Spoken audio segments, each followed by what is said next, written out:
When you're standing in front of the seafood counter, staring at neatly stacked fillets of salmon, the labels can feel confusing. Wild caught, farm raised. Sometimes the wild one costs twice as much, and sometimes it's barely available at all. You might wonder, what's actually different about them? Is wild salmon really healthier? Is farmed salmon bad? Or is this just another food debate blown out of proportion?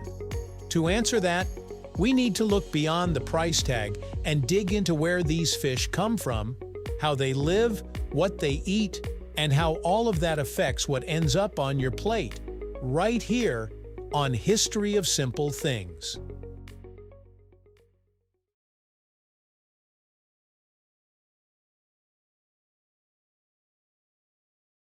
Salmon are remarkable fish. In the wild, they're born in freshwater rivers, migrate thousands of miles into the open ocean, and then somehow find their way back to the exact stream where they were born to spawn. It's an exhausting, high-risk journey that shapes everything about their bodies. Wild salmon are constantly swimming, chasing prey, avoiding predators, and adapting to changing water conditions.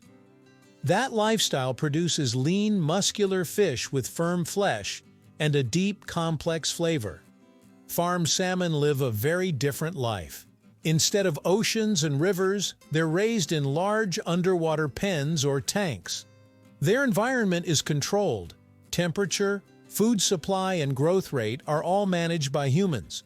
This makes salmon cheaper and more widely available year-round, but it also changes the fish in noticeable ways. One of the first differences people notice is color. Wild salmon usually has a deeper, more vibrant reddish-orange flesh, while farmed salmon tends to be lighter and sometimes more pink than red. This isn't just about aesthetics, it comes down to diet.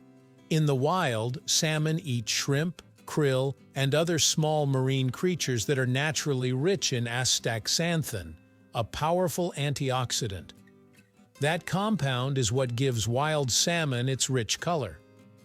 Farmed salmon, on the other hand, eat processed feed made from fish meal, oils, and plant ingredients.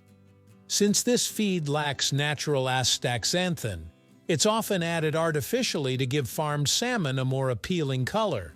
Without it, farmed salmon would actually be gray. Texture and taste follow the same pattern. Wild salmon is leaner, firmer, and has a stronger, more fishy flavor that many people describe as cleaner or more complex. Farmed salmon is usually fattier, softer, and milder in taste. Some people prefer that richness, especially if they enjoy buttery textures. Others feel it lacks character. Neither preference is wrong. It often comes down to how you cook it. Wild salmon works well with simple preparations that let its flavor shine, while farmed salmon holds up better to rich sauces, glazes, and heavier seasoning. Nutrition is where the debate gets more serious. Both wild and farmed salmon are excellent sources of protein, omega-3 fatty acids, B vitamins, and minerals like selenium. But the balance isn't exactly the same. Farmed salmon generally contains more total fat than wild salmon, including omega-3s. That sounds like a win, but it also includes higher levels of omega-6 fatty acids, which come from the plant-based ingredients in their feed.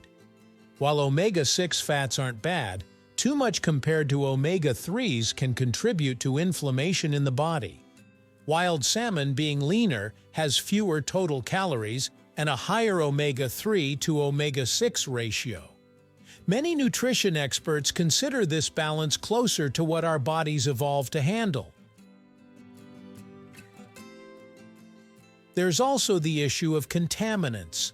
Wild salmon can contain trace amounts of mercury or pollutants from ocean environments.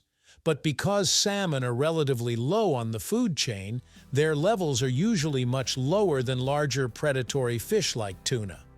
Farmed salmon, however, can accumulate contaminants from their feed and crowded living conditions. In the past, concerns were raised about higher levels of PCBs and dioxins in farmed salmon. Regulations and farming practices have improved in many countries, reducing these risks, but the concern hasn't disappeared entirely. Antibiotics are another point of discussion. In crowded pens, diseases can spread more easily, so antibiotics may be used to prevent outbreaks. Many farms now limit or closely regulate antibiotic use, but it varies depending on where the salmon is raised. Environmental impact might be the biggest difference of all. Wild salmon fishing, when poorly managed, can damage populations and ecosystems. Overfishing, habitat destruction, and climate change have already put pressure on wild salmon runs in many parts of the world. However, when fisheries are well regulated, wild salmon can be a renewable and sustainable resource.